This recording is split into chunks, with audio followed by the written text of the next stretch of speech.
me ask you this. Obviously, because of COVID, also, right?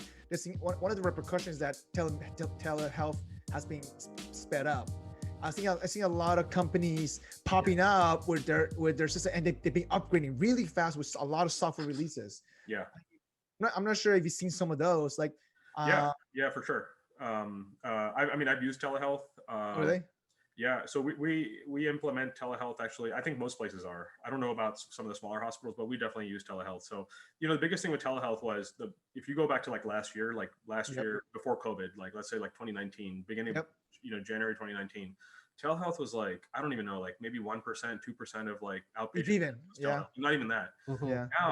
Now I think it's like almost half of primary care visits, at least, for Medicare billing is like telehealth, and a couple policy changes that were done very rapidly. I think these are things that the president, that the administration at that time did a good job. Like, this was a good thing. They got rid of a lot of that bureaucracy and red tape. So doctors were allowed to bill for telehealth visits the same as like regular outpatient visits. Really? Not half? Yeah. I thought it was half. It's the same. Wow. Yeah. At least for outpatient primary care services. Now, okay. I mean, I don't know what it is for like specialists and things like that, but I can't imagine that it's much different, because that's one of the biggest barriers. Like, what incentive did they have to do telehealth if they're not going to get paid as much? Right. And, that's true. They have to implement all this technology, like what's the ROI for them, I guess, in a sense too. Yeah.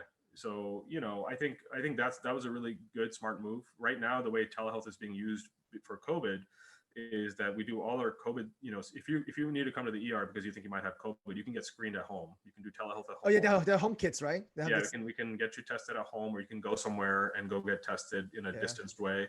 Not only that, but even for non-COVID related complaints, like we screen all sorts of patients in the ER. Like we always have everything. Yeah. Like we've got like 2 nurse practitioners that sit from home and screen all the ER patients. They'll write all the orders. Huh. They'll see them. They can complete their entire visit. And if they're concerned, if it's something that like I should see, they'll tell me. They can tell me through Epic, our EMR. They can tell me. Of course, hey, I saw this guy. Epic changed so much. We can talk about that. Yeah. That's another conversation. That's another conversation there. Yeah.